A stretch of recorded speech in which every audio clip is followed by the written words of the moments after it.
Hey everybody, it's John from the Hustle Daily Show. Before we get into the show today, did you know that HubSpot launched an AI chatbot that helps you build awesome campaigns at scale with just a few prompts? It's called Campaign Assistant, and it's a totally free-to-use AI tool made for marketers and business leaders who spend hours a day on content creation. Campaign Assistant will transform the way that you build marketing campaigns at scale. Craft personalized emails, ads, and landing pages in just a matter of minutes. Just pick the content type, add the key selling points, and let the AI take it from there. And the best part, it works seamlessly with all of HubSpot's marketing and sales tools to scale your output across email, social, and more. So AI your way into the most effective campaigns yet at HubSpot.com/campaign-assistant.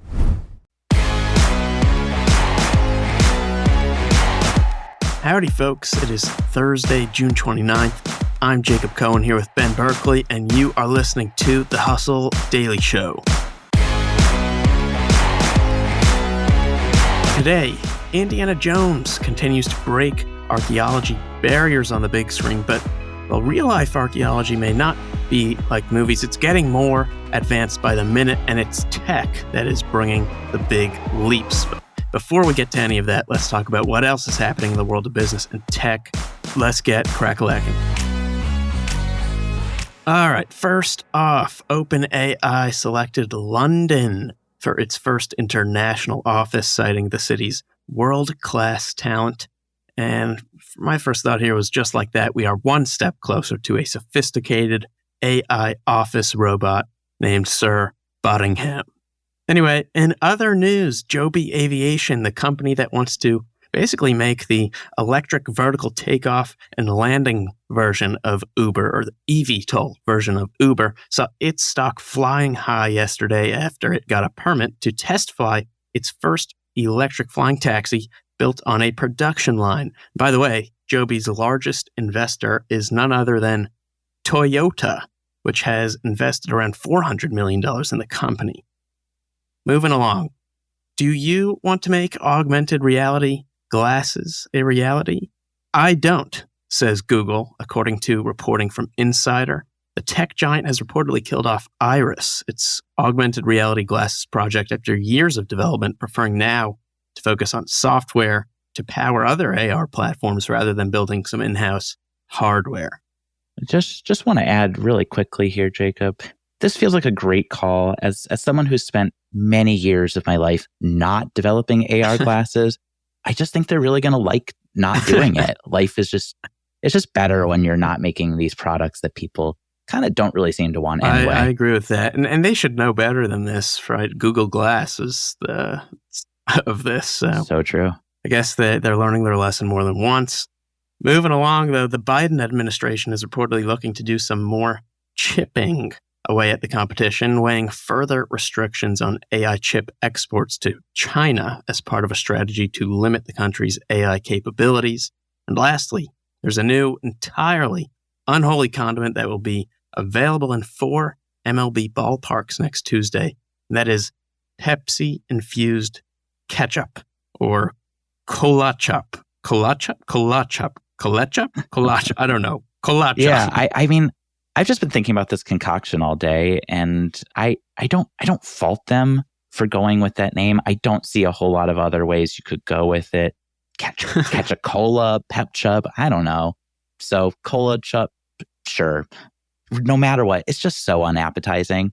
And that this is coming from someone who loves a hot dog at a ballpark as much as anyone. It's just no thanks. No thanks indeed. And with that, let's get to today's main story. Okay, Ben, we got the latest installment of the Indiana Jones film franchise hitting theaters today. And I mean, when you think of archaeology, Indiana Jones is the first thing that pops up in probably many people's mind. But if you asked real-life archaeologists, I imagine they would not recommend some of the archaeological techniques he employs in the films. You wrote a story about this broader topic today. What should we know? Yeah, I mean, I started at this place because, as you know, Indiana Jones is near and dear to my heart. I grew up watching the films, and they didn't exactly prompt me to desire a career in the field. But, you know, I started looking into how many other people did that.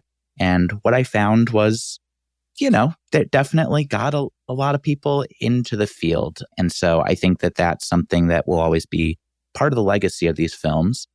Harrison Ford got an award from the Archaeological Institute of America for really getting the public interested in this exploration.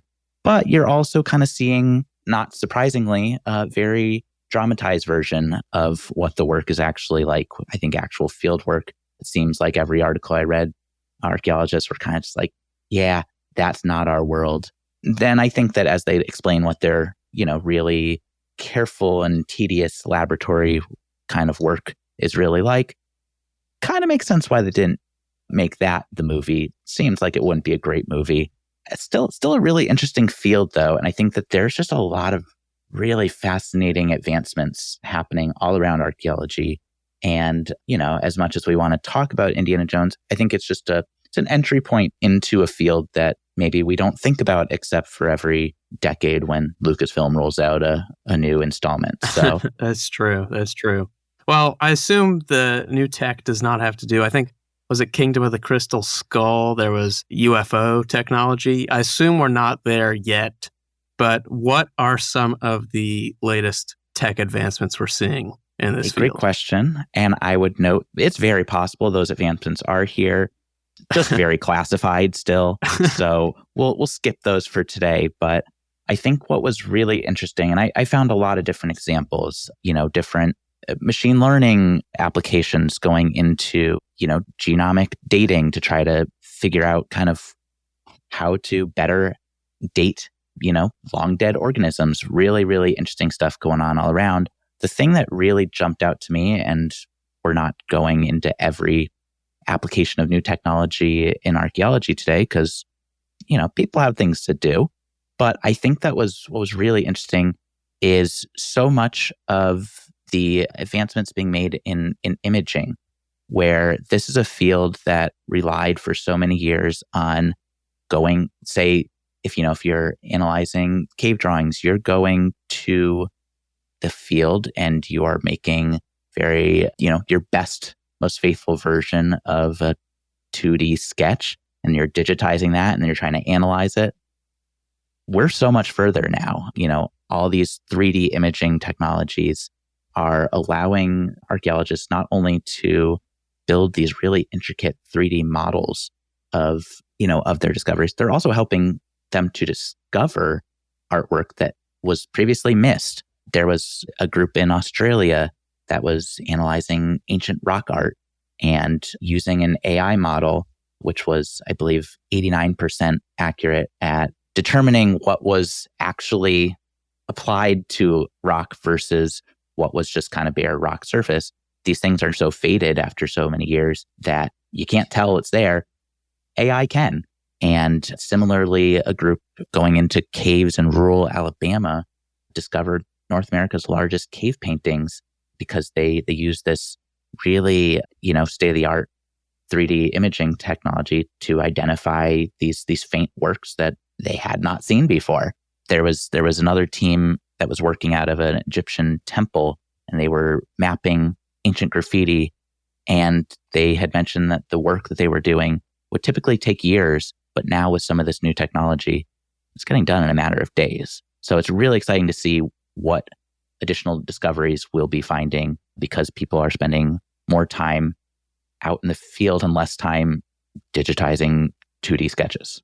Yeah, I think that is really cool. When I was reading this story, I was thinking to myself about how excited the industry of archaeology must be nowadays that they have all this new tech to use. And also, it's actually referred to as the CRM space, not customer relationship management like the space we are in, but cultural resource management is a really big space. And for context, if there's anything being built, construction, any ground being broken that uses federal funding, there has to be CRM and archaeological surveys and all this field work that's done to abide by legal mandates for historic preservation. So when you think about the more than $1 trillion infrastructure bill that was just passed, it's really like a boom time for this space. in the coming years. There's money going to be going towards new roads, bridges, waterways,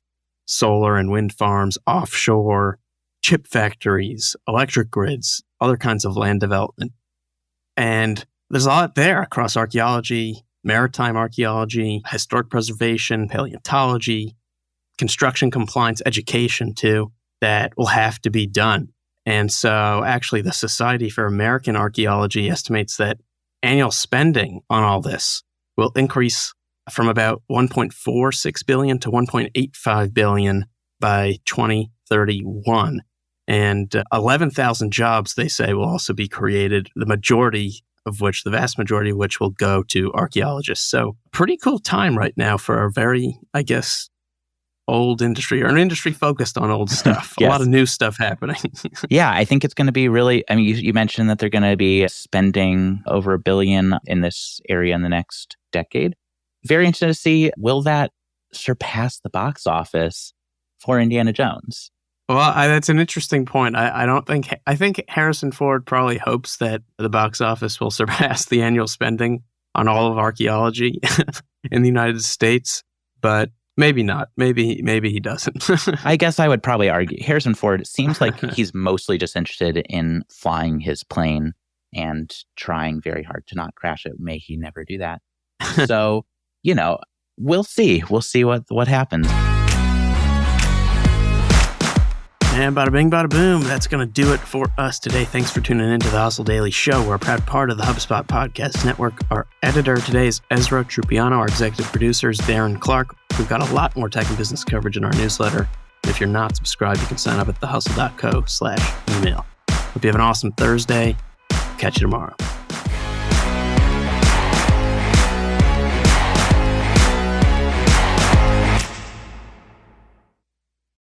Let me tell you about a show that I've been loving lately. It's called Entrepreneurs on Fire. It's hosted by the incredible John Lee Dumas. It's available now on the HubSpot Podcast Network. Entrepreneurs on Fire stokes inspiration and shares strategies to fire up your entrepreneurial journey and create the life that you've always dreamed of. I'm a big fan of this podcast. It has energy, it has value, and it's all about learning about entrepreneurship. I was just listening to an episode the other day. JLD interviewed Jay Rogers, who was such a wealth of information. He kind of went into how entrepreneurship chooses you. You don't necessarily choose it, and that failure only happens when you stop trying to win. A lot of gems in this one, so I'd highly recommend checking out that particular episode along with the rest. So go listen to Entrepreneurs on Fire wherever you get your podcasts.